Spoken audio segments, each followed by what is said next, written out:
break down the new Breath of the Wild sequel trailer, also talk about any details we may have noticed or theories that we have. So let's take a look at the trailer. Alright, so the first thing we see here are these green strands rising upwards. Definitely not Sheikah riding, but more like the Gerudo.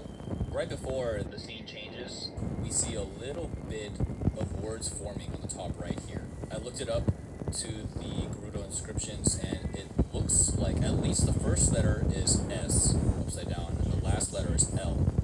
It's kind of hard to tell, but it looks like EA between, so it's probably seal. But we'll go more into the Gerudo stuff later in the video.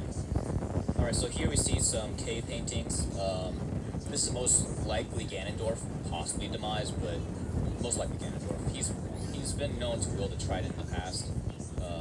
Most notably with like Pig Ganon, or even in Ocarina of Time, actually, he had a trident on a horse.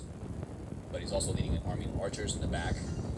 It's hard to tell what species they are, so I can't really say much at this point on what's exactly happening in this scene. In this shot specifically, I noticed that there are repeating symbols along this strand that's going upwards a couple times. So we doubt that it's just some random design, but it's some kind of spell coming from the hand that's holding this evil entity down. Here we finally get our first look at Zelda. Looks like she's on what I thought was some sort of like ox or something like that. But there's no creature in Breath of the Wild 1 that looks like this, so who knows what this is. Yeah, Breath of the Wild, in terms of like its animal life, there aren't a lot of like really huge animals. I think that was kind of reserved in terms of like the scope for the Guardians. Like you saw Guardian, that was like this big scary thing. But in terms of like actual wildlife, there really wasn't anything like this. So I'm curious to see, outside of horses, like how these are incorporated It's probably into just the world. Yeah, probably just a new species we haven't seen yet. I mean, obviously they're gonna have new content in it, so that wouldn't be surprising. Yeah, for sure. One thing to note here is these luminous stones, or what we think is luminous stones, is actually a bigger key factor in this than I thought. Luminous stones, if you look in the description in Breath of the Wild 1, they say that in the description it holds the souls of the dead. So this cave is full of them, so I'm sure that this has some sort of reference to like an undead area, or just like a grave in general, something like that. Alright, so this is our first look at, close look at the heroes Zelda and Link. One thing to note here, in the first couple of frames, you see lower on Link's belt, and there's no Sheikah Slate. Yes. So, those are probably gone. So no magnesis, no stasis, no bombs.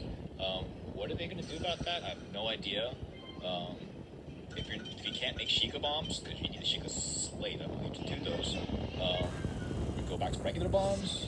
Who knows? Maybe we'll see the return of like normal Zelda items, quote unquote. Yeah, possibly. Then of course Zelda's short hair. It's great. I love it. And then also one thing is the clothing. That is a mixture of the Hylian tunic and the Champion's tunic. Yeah, it's interesting because prior, Link would wear that hood with the Champion's tunic, right? In some of the promotional material, and I liked using that look as well in the game. But yeah, now he's got like new shoulder pads, and it looks like he's got more armor. Yeah, I'm digging it. It looks really cool. Yeah, no, it looks really nice, and even Zelda with her hood now as well. We see a shot here of them drinking water. One thing I like to know in all of Breath of the Wild, even in other Zeldas too, but prominently in Breath of the Wild 1, is Miyazaki references. I'm sure that the producers and directors over there have watched all of Miyazaki's stuff, because there's some heavy influences, in my opinion, that I've seen. This is like straight out of Castle in the Sky.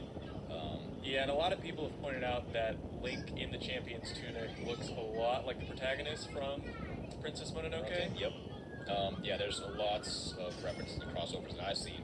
And actually, the next scene after this is pretty much straight out of Princess Mononoke. Like the tentacles that come out of the demons in Princess Mononoke when they're trying to kill Ashitaka. I mean, that looks almost exactly like it. It's killing this rat, poor rat.